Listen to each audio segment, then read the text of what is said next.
You're going to die. Everything you are building will collapse sooner or later. Every person you love will leave you, either through death or the inevitable distance that life creates. Every moment of joy you experience will be followed by an equal or even greater measure of suffering. And in the end, when you look back, you will discover something even more disturbing. You wasted most of your life longing for what you did not have, suffering over what you already possessed, and spending precious time chasing satisfactions that never lasted longer than a fleeting moment. That is life according to Arthur Schopenhauer. Not the romanticized version sold to you in movies, not the comforting narrative of modern self-help books, not the reassuring lie that everything happens for a reason or that the universe has a special plan just for you. Schopenhauer offers something far rarer and infinitely harder to accept. A cold, honest, and brutal description of what it truly means to be alive and conscious in this world. And before you click away thinking this is just cheap pessimism, understand one fundamental thing. Schopenhauer did not want to make you depressed. He wanted to wake you up. In his view, most people spend their entire lives operating under deep illusions about the nature of existence. And those illusions bring no real happiness. They trap people in endless cycles of frustration, expectation, and unnecessary suffering. Today, you're going to hear the core of Schopenhauer's philosophy of life, without filters, without sugarcoating, without trying to make it easier to swallow. The raw and unvarnished truth he distilled through decades of relentless observation of the human condition. And if you have the courage to face it directly, that truth may do something unexpected. It may free you from the illusions that have kept you trapped for years. Schopenhauer's first fundamental truth is simple, yet devastating. You are, at your core, a machine of desire. Not occasionally, not only when you pursue great ambitions, but constantly, without pause. From the moment you open your eyes until the moment you fall asleep, something is always missing. Food when you are hungry, relief when you are in pain, validation when you feel insecure, distraction when boredom appears. And here lies the central problem of human existence. To desire means, by definition, to be dissatisfied. You only desire what you do not have. The moment you obtain the object of your desire, something strange happens. The desire disappears, and with it disappears the motivation that kept your mind occupied. What remains is a brief moment of satisfaction, followed by emptiness. And that emptiness quickly creates a new desire. Then the cycle begins all over again. This movement is not an accident. It is built into the structure of existence. Think honestly about your own life. How many things have you desired intensely? How many did you believe would finally make you feel complete? How many did you achieve, only to discover that the feeling of fulfillment lasted days, perhaps weeks, before you returned to the familiar state of wanting something more? The job that promised fulfillment, the relationship that promised happiness, the success that promised peace. They all delivered only temporary satisfaction before you returned to your normal state. Expectation, restlessness, and renewed desire. Schopenhauer called this mechanism the will, with a capital W. Not your personal will, but a blind, irrational, and impersonal force that runs through all existence. A force that reveals itself within you as that constant hunger for something beyond the present moment. You did not choose to have this will. It does not ask for your permission. It possesses you. You are merely the vessel through which it expresses itself. Always searching, always pushing forward, always dissatisfied, and never truly at peace. According to Schopenhauer, modern society has made this infinitely worse.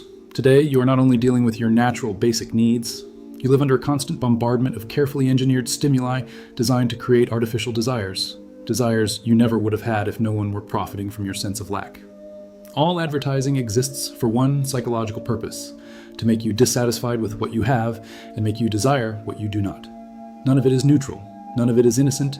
Every image, every slogan, every unspoken promise is carefully crafted to activate the same fundamental wound, the feeling that something is missing from your life. Social media amplifies this exponentially. You are no longer exposed only to products, but to carefully edited versions of other people's lives, selected moments, filtered victories, rehearsed smiles. And from that comparison, desire is born. You no longer want just something. You want to become someone who appears to be living a better life than you. Schopenhauer described this process long before it existed in its modern form. A treadmill of desire that never stops accelerating, yet never actually takes you anywhere. Every time you think you've arrived, that you finally have enough, a new message appears telling you that what you really need is more money, more status, more experiences, more validation, always more. And the faster you run, the farther away the finish line seems to move.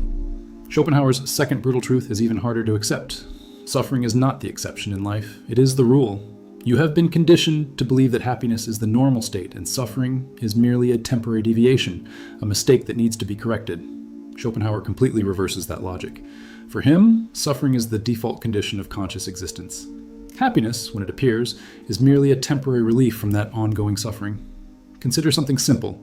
Hunger. When you are hungry, you suffer. When you eat, you feel relief, and you call that relief pleasure. But pleasure is not something inherently positive. It is simply the temporary absence of a specific discomfort. Soon enough, hunger returns, or thirst, or physical pain, or boredom, or anxiety. There is always another form of suffering waiting to fill every brief space where suffering is absent. And the deepest forms of suffering, the ones that truly shape the human experience, are not optional. They are inevitable and universal. You will experience rejection. You will endure loss. You will fail. You will face humiliation. You will become ill. You will grow old. You will watch people you love suffer without being able to save them. You will confront your own mortality. You will recognize the impermanence of everything you value. These are not flaws in the system of life.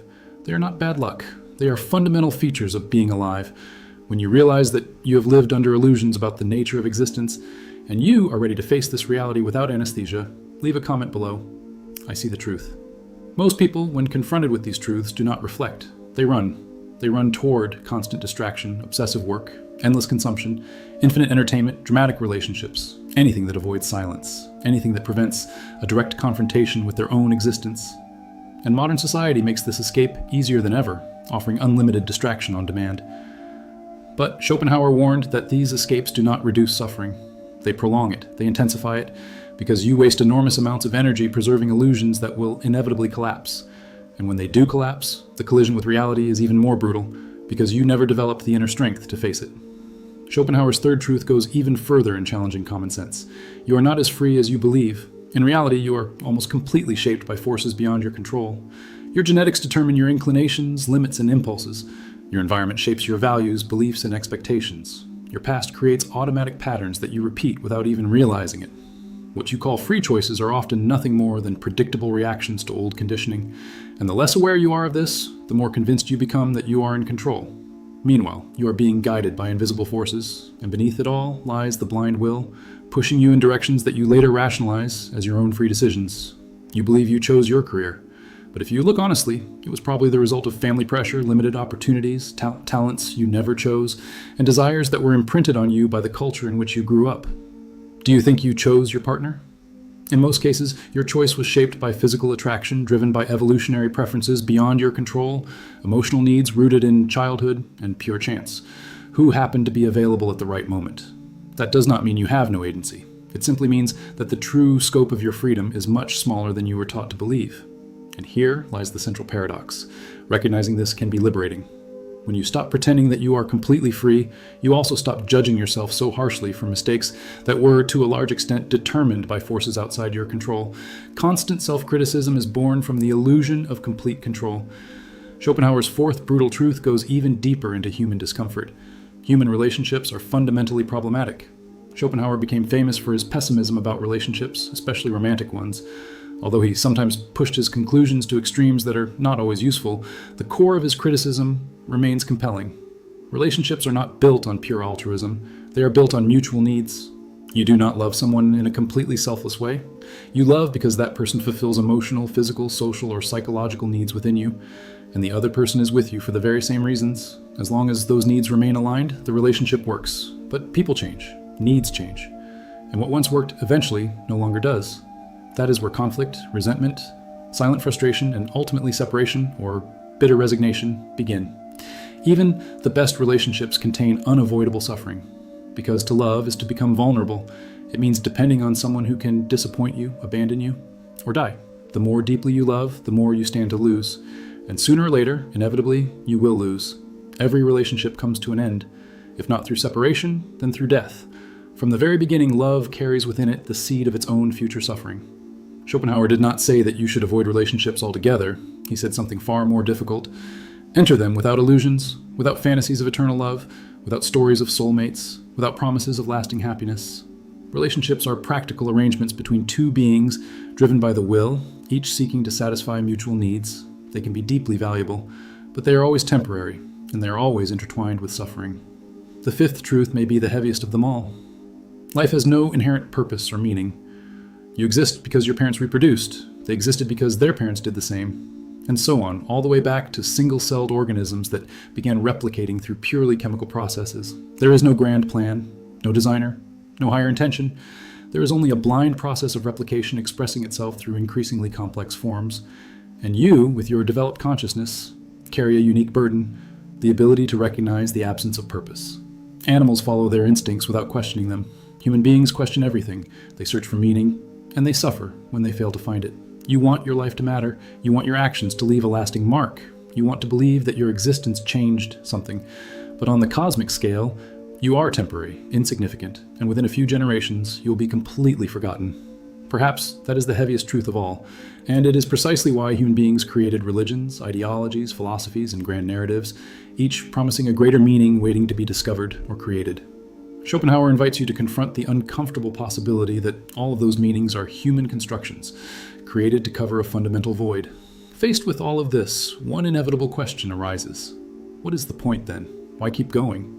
Schopenhauer does not offer comforting answers. Instead, he offers something far rarer, an honest recognition of reality combined with practical strategies for minimizing suffering as much as possible. The first strategy is simple. Reduce your desires instead of trying to satisfy every one of them. Every desire is a potential source of suffering. The less you desire, the less you suffer when you fail to get what you want. That does not mean complete renunciation or an extreme ascetic lifestyle. It means constantly questioning whether you truly need what you believe you need. The second strategy is to find activities that completely absorb your attention. Activities that temporarily suspend your awareness of yourself, and with it, the constant suffering that accompanies that awareness. Rare moments when the will falls silent, art, music, philosophy, any experience that takes you beyond yourself, even if only for a little while, moments when your attention dissolves, your ego grows quiet, and your mind stops endlessly revolving around its own perceived shortcomings. These experiences are not permanent solutions. Schopenhauer never claimed they were. But they are genuine moments of relief from the constant burden of conscious existence. For a few minutes, sometimes even hours, the will weakens, and that temporary silence is already something valuable. Schopenhauer's third strategy is deeper than it first appears. Develop universal compassion, not out of moral idealism, but out of clear understanding. When you recognize that every person is trapped within the same blind will, struggling with desires they never chose, suffering they never wanted, and frustrations they cannot escape, something changes inside you. The person who irritates you, the one who disappointed you, the one who acted selfishly, they are all expressions of the very same mechanism. That understanding does not make the world fair, but it reduces unnecessary conflict, impulsive reactions, and additional suffering. In that sense, patience and kindness are not romantic virtues. They are rational strategies for reducing suffering.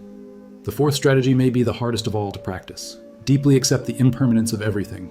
Nothing lasts. No person, no circumstance, no success. Stop clinging desperately to things that, by their very nature, will change or disappear. Appreciate what is present, but maintain enough inner distance to let go when the time comes. Excessive attachment is one of the greatest sources of avoidable suffering. The harder you try to freeze what is impermanent, the more pain you create for yourself. You probably began this video expecting something depressing, and in a way, it is. Schopenhauer offers no easy comfort. He promises no future happiness. He does not sell hope disguised as wisdom. But there is a strange and powerful freedom in encountering the truth without anesthesia.